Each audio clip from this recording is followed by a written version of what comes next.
বন্ধুরা, যখন জিহুদা রাজ বিপদে গেল, ঈশ্বর জিরোমিয়ের মধ্য দিয়ে ইহা বলেছেন, তবে জেরুজালেমের এই জাতি কেন নিত্যস্থায়ী বিপদগমন দ্বারা বিপদগামী হইয়াছে? তাহারা খরদাকে দৃঢ়রূপে ধরিয়া রইয়াছে, তাহারা ফিরে আসিতে অসম্মত।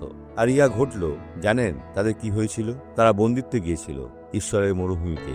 ব্যাবিলনে 70 বছর ছিল, ব্যাবিলনদের সেবা করেছিল। আর যখন ব্যাবিলনের পতন ঘটল, মেডো পারস্য চলে গেল, তারপর তারা ইসরায়েলে ফিরতে শুরু করেছিল। ঈশ্বর মহান, ঈশ্বর আশীর্বাদ করতে চান, তার সাথে থাকুন। এই সাক্ষ্যটা দেখুন। আমার পায়ে প্রায় 12টি পিন রয়েছে, আর এর প্রধান কারণ হলো একটি দুর্ঘটনা। বাসে উঠতে গেলে লাগে, বাস থেকে নামা, বসা বা ওঠা আমার পক্ষে খুবই কষ্টের ছিল। এই লাঠিটা আপনি নিজের কাঁধে রাখুন, এগিয়ে যান, যান যান, এগিয়ে যান। আপনি সুস্থ, আপনি যেতে পারেন, যান, এখন চলুন।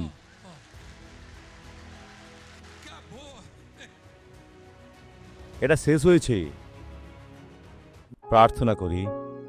পিতা, এই ব্যক্তি অতীতের দুঃখে জড়িয়ে পড়েছে, আর এখন তারা মুক্তি চাইছে, এই পাপের জন্য ক্ষমা চাইছে, আর নিশ্চিত করছি তাদের হৃদয় অনুসারে যেন তারা ক্ষমা ও মুক্তি লাভ করে। যিশুর নামে আমেন। বিশ্বাসকে ধরে রাখুন।